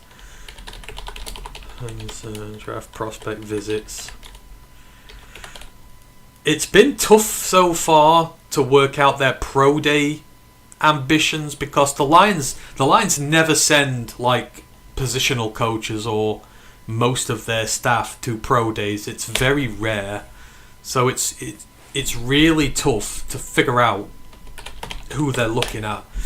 In terms of pro days they've been at, like I said, they saw Azarillion at the Fresno State Pro Day. There was someone very closely watching John Michael Gillenborg at the Wyoming Pro Day. But outside of that, it's been very difficult to find guys there. So at the minute, we've had 2 top 30 visits that we know of. Those were Tyre West, the edge from Tennessee, and DeMarcus Lacey, the running back, wide receiver, kick returner hybrid from Marshall. They're the only top 30s we know about. Combine, they met with loads of people. Taurian York, Anthony Hill Jr., Deontay Lawson, the Alabama linebacker, he actually spoke with Dion Hamilton. So he had a big thing there. Darnell Jackson from Florida State, Jay Sean Barham, Michigan, Onyedim, the Tamu nose tackle, Messador, TJ Parker, Tyreek Sapp, Mansour Delane, Jaden Kennedy, Bud Clark, Joe Royer, Tanner Koziel, Marlon Clare, Caden Proctor, Jake Slaughter, Dion Burks, Cole Payton, the quarterback, Ian Acho, the Arizona State tackle, Prenyon, the Oregon guard, Farmer, the center prospect from Kentucky, everyone's suddenly loved all of a sudden. Shrine Bowl, they met Proctor again, so they've met him twice. Landon Robinson, the Navy DT, Andre Fuller from Toledo, Brian Parker from Duke, Peter Nigra from Louisville. That's 2 centers in a row. And then they met a long snapper as well, Garrison Grimes from BYU. Don't know why. Hula Bowl, they met Shab Banks, the UTSA linebacker, and Nathan Voorhees, the Ball State edge. American Bowl, as I mentioned, they've seen Alzillian Hamilton, the corner from Fresno State. Mason Woods, linebacker, Silas Walters, safety. And then they met a ton of people at the HBCU Legacy Bowl. The ones they were most interested in were Travonta Abner, the Alabama A&M tight end. They were very interested in him, and he had a fantastic game in that HBCU Legacy Bowl game. I would love to get a look at him. Denario Davenport, the Jackson State running back, they had a long chat with him as well. But there was a whole host of HBCU guys they met. But that's where they're about at the minute. But we've not learnt much of the top 30 so far. But pro days are only into we're about a fifth of the way through pro days right now, so there's still a long way to come. Yeah, obviously we've got the local pro day as well, so a lot can change, but they really keep their hands close to the chest. I literally have to do so much digging to find out where the Lions have been and who's been to these pro days. You've got to look at the photos from the day, and again, that takes time and effort. But yeah, they very rarely send high-ranking members of their staff out, so not much is said about them. It's a real pain. Gerald will have a much better Eric Hunter comp than I will, but I like my one. Long, rangy, coverage linebacker. There are not too many of them around. Steel Sharp and Steel, Larry Borum. And I said in your last live stream that Borum played well for the Finns due to Austin Jackson being out. Fine. I'm not keen on him being the starting right tackle next year, but if it's while we develop someone, so be it. But he was terrible at Chicago for years. I don't want him to be a starting. If he's the swing tackle next year, fine. Don't want him to be a starter. So your list is up to date, thanks. Ryder said Borum played well, not lights out, but was okay. Yes, long snapper, thank goodness.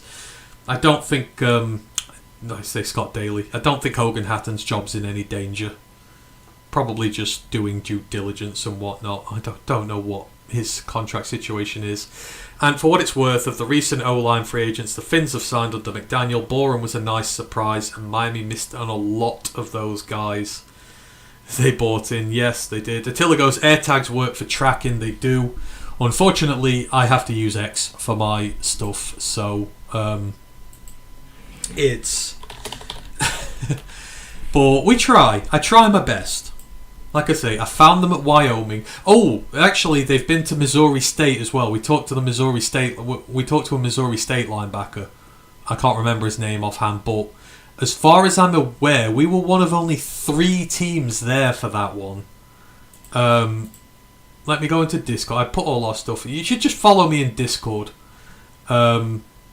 Easiest place. Oh, we were at Colorado State. We talked to Janias Tafia, who's a defensive tackle there. We seem to be spending a lot of our interviews and top 30s on day 3 / undrafted free agent guys, which makes me think they've done most of their intel on their day 1, day 2, early day 3 guys, and they're trying to work a lot harder on getting their day 3 picks right this year. So, that makes me think they might be doing that. Where else were we? Jalen Brooks, the Missouri State linebacker. We spoke with him there, and I think only 3 teams went: us, the Chiefs, and the Packers. Us and the Packers have quite similar tastes when it comes to some of these avant-garde teams, lower teams. So, but yeah, that's where we're at now. In terms of the schedule itself, what are we on today? The 14th.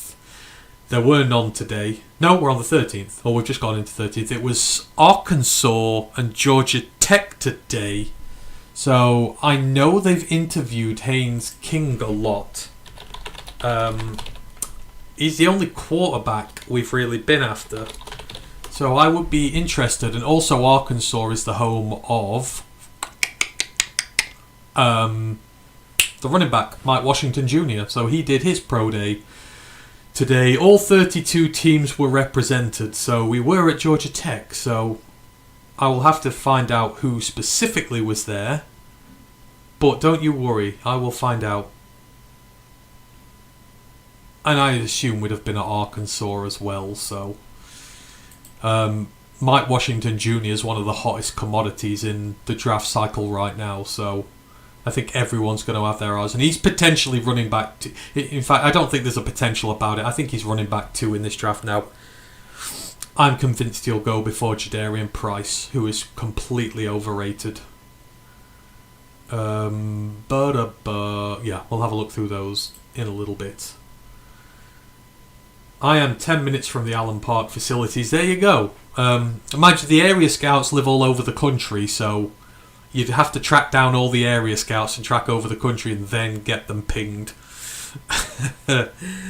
Brad traditionally only saves himself for the massive pro days like Oregon and Alabama and stuff like that, so he doesn't really go to any of the smaller ones. For all you draft nicks out there as well, and you're doing your mock drafts, the interesting one, Les Snead went to USC yesterday. Les Snead has never been to a USC pro day in his life, and the Rams don't really go to pro days. They generally ignore them because they do all their scouting at home. So the fact that, they're supposedly in the stakes for AJ Brown, the Rams are, but they want another receiver. So the fact they're looking at Mekhi Lemon, don't rule out the Rams trading up to go and get Mekhi Lemon in this draft. Because again, despite the fact they're so close to USC geographically speaking, the GM has never been to a USC Pro Day before until this year. They're definitely looking at Mekhi Lemon, I can tell you that much. So, adjust your mock drafts accordingly. Okay, we'll give it about another 10 minutes, then I'll get out of here. We'll be up at nearly the 2-hour mark then. It's about 1:45 in the morning here, so I'm going to settle down, watch something, and then go to bed at a semi-reasonable time. It's not reasonable, but I sleep really late because my metabolism is all over the place. So you got 10 minutes more to get anything you want to ask in, and then we'll call it for this week. These Q&As go so quick. I do enjoy them, but they just pass in an absolute flash. While I wait for anything else to come in, let's have a quick look. Can we find anything about Arkansas today? Oh, they did. So, Mike Washington at his combine, a 4:33.40. Wow, I think that's quicker than what he managed at the combine. I think he managed a 4:39 at the combine, although pro days are notorious for giving more favourable ones. But yeah, 4:33.40, 39-inch vertical, 691 in the 3-cone. Yeah, he's running back too. There is no doubt in my mind now that Mike Washington's going running back too. Those are some serious numbers. Serious numbers.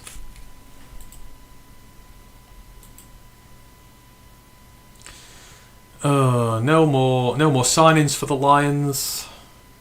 Jalen Jones re-signing a 1-year deal with Chicago. Good for him. Good for him. It is strange watching an informative Lions creator versus the normal toxicity I've been experiencing. Hey, I appreciate that. I try and be in the middle on things. I'm always I try to understand both sides of every argument, especially in Lions world nowadays. It's just the world thing now, isn't it? All the we see all the geopolitical stuff and that going on. You're either in one corner or the other, and there's two sides of extremes, and no one will listen to one another. I try to maintain a nice little spot in the middle where I can understand both arguments. So yeah, there's no point in toxicity. We come here for fun. We don't stream to be toxic. We stream for fun. Well, I stream for fun. I enjoy it, and all views are welcome here.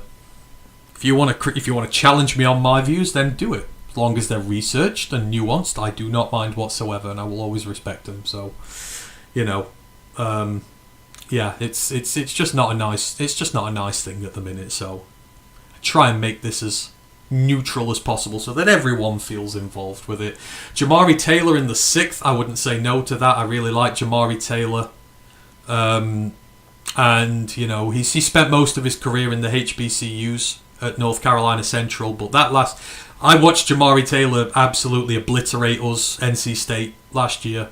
He's so exciting, and he had 1 year in the Power 4 and he nailed it. I think he was just like I think he was only the 6th running back to go over 1,000 yards for Virginia Tech this century. Not known for being running back University of Virginia Tech, and his first year up from the HBCUs, he slayed the ACC. He was so impressive. His footwork is phenomenal. Like, our linebackers and stuff struggled to get hands on him. Like, he was just duking them here, there, everywhere. He was really impressive. So yeah, if you're going to get him in the 6th, absolutely. I'd still draft a running back now. I think Pacheco's your stopgap, and Varkey should be running back 4 or 3, rotating with a rookie, whatever. But I would still take a running back day 3. I wouldn't say no to Jamari Taylor in the 6th. Yeah, he's very impressive, very, very impressive. The body of work at North Carolina Central was fantastic, and the body of work at Virginia Tech was. So I do like the guys who go up levels and have no problem adjusting to the level of competition. And Virginia Tech were not good last year. He had to carry that team because Kyron Jones was very disappointing. So, yeah, I like him a lot. Simone Biles' husband seems to be a bit of a journeyman. Oh, Jonathan Owens. Yeah, he's got a new team now. I saw him get signed today. I can't remember who, but yeah, he's a bit here, there, and everywhere. But he doesn't need to worry, does he? His wife is his wife is an incredibly successful athlete in her own right. So I don't think they mind. Gold medal winner and an NFL player. Not many players can call themselves NFL players. So, they're both winning at life. Good for them. Would I sign Dortch as a returner? Maybe when the draft is done. I would like us to look in the draft for a returner. Someone who has returnability. Because don't forget, we've got Sayers on the roster. I think Sayers has done enough to take some next year if they don't want to go the draft route. Which I can understand if they do, and if not, then fine, whatever. But I would wait till the draft is done. I would assume Greg Dortch will probably be available after the draft. I don't know if he will sign somewhere, but my gut feeling is I'd like to get an upcoming returner from the draft. I can never pronounce his name right, and I apologise because I take great pride in pronouncing names properly, but the Iowa receiver, Vajan, I don't know if it's a V that's a W or whatever. He's one of the best returners. He's probably the best returner coming out of college next year. It's going to cost you a day 3 pick, and we need some depth at receiver, so he kind of fits a couple of holes for you at once. and there's a couple of other guys coming up who've got good return experience. So draft first, maybe Dorch afterwards, and we'll see with that. That's where I'm at there. I struggle to know why they drafted Lovett. I mean, Lovett's another they're mentioning about being the return guy next year. I mean, round 7 guys, who knows why you're drafting them? You're drafting them round 7. You're basically throwing darts at a board at that point. The vast majority of the times they're not going to work. I mean, for last year, I guess receiver was in question because JMO had his 1 year, but Tesla was a project. Raymond was coming into the last year of his deal, and plus, Antoine Green was off the roster with his concussion, so there was room for a development wide receiver on day 3, and the hope you might get something from him, and you still might. So I can understand why they did it. I think people have gassed him up a lot for no reason. Just like with a lot of the guys, they keep gassing all these day 3 picks up, and then people seem to get disappointed when they don't do anything, which is not fair on these guys. So I don't think Lovett's done. Lovett will challenge in camp. He will probably challenge for that return job in camp as well. I figured that's his first way onto the roster as returner. So I would expect it to be a competitive thing because we need a good returner this year. We need better special teams. We need better return ability. So let them go nuts on one another. See if we can find somebody. But I think that's why they drafted Lovett. He was never drafted for last year. He never drafted for last year. It was this year and next year potentially that you're going to see the best of him.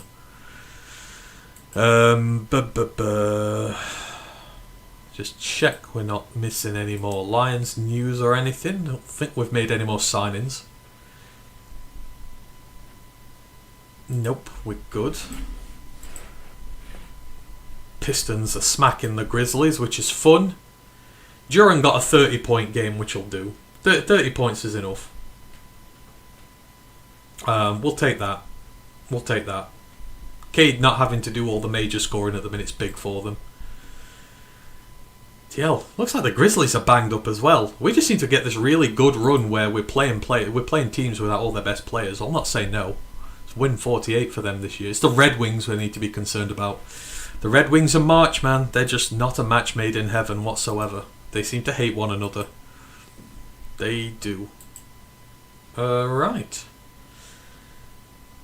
Okay, we're at 1:55. I think unless anything else comes in very last minute. Same for Jackson Meeks. Oh yeah, is Meeks still knocking round? Is Meeks still knocking round? I don't think he is he? Did someone else get him? Someone else may have got him. Is he on? He is not on the futures list. Oh no, are they just free agents? Where's my futures? Oh no, they're free agents. Why have I not got futures players? Need futures players. Or is he just on the main list? Oh yeah, he's on the roster. He's on. Yeah, Meeks will probably get a look in as well. Meeks, Lovett, Kennedy, they'll all challenge. Obviously, Kennedy will do punt returns probably.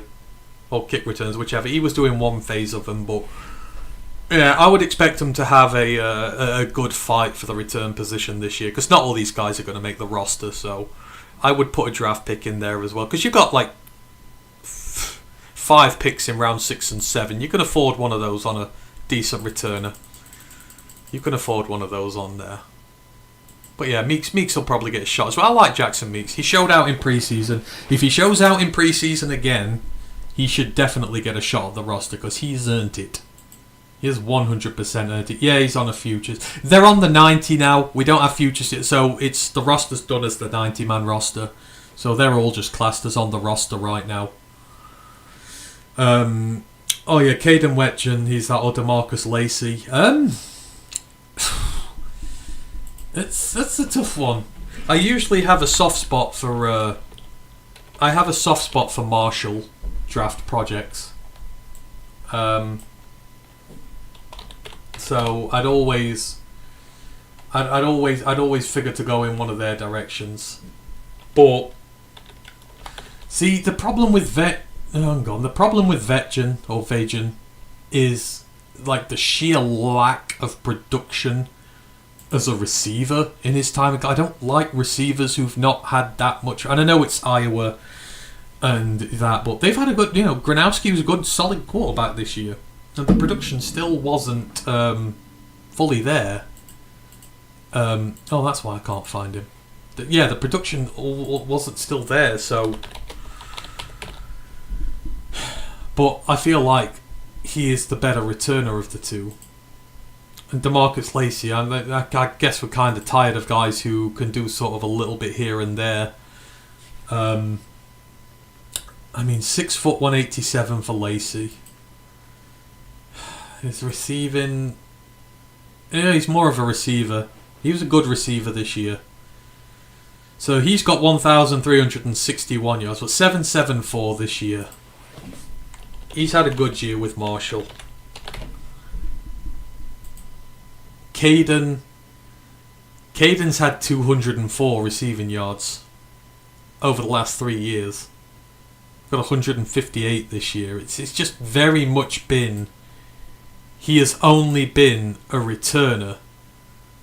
He's got 1,500 yards returning in his career. Like, he's just been the he's got more. He's got 2,500 because he does both. So versatility goes to Vetgen. But in terms of upside as other, it will go to Lacey. Now Lacey has only done punt returns, and he did them this year. So Vetgen is the far more... Vetgen is the far more experienced returner by a long way, but Lacey has way more upside as a dual threat, as a receiver and a kicker. So it kind of pick your poison, really. If you want the specialist returner, go for Caden. If you want the guy who can be a returner but could also work in your depth positions as well as both running back and wide receiver, you take DeMarcus Lacey. I just don't like specialist special teamers. They've got to have some upside to work their way onto the team, and he's just done so little receiving work in his career. I would give the edge to Lacey, and plus Lacey's worked his way up from the HBCUs as well. He went HBCU to Group of 5, Jacksonville State to Marshall, so he's worked his way up from the bottom. So yeah, pick your poison with those.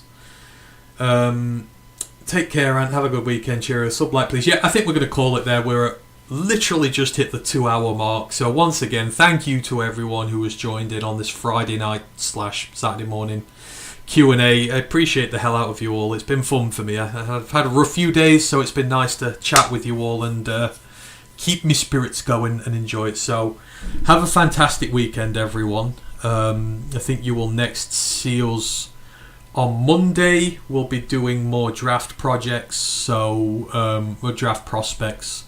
So get ready for that. Myself and Ryan will be back next week on the College Pod on the Wednesday. We will be revealing our all-star college teams that we've got to do, and Ryan's going to kick my ass at this, but I'm trying my best, so it's going to be fun. Our little challenge we're going to resolve, and we'll have some other bits planned as well. So we'll be back for that, and then hopefully in another week's time we'll be back to do the Q&A again. But yeah, have a fantastic weekend, everyone. Hope it all goes well, and we shall see you again on the Monday on the next one. Thank you ever so much. Appreciate you all. One Pride worldwide.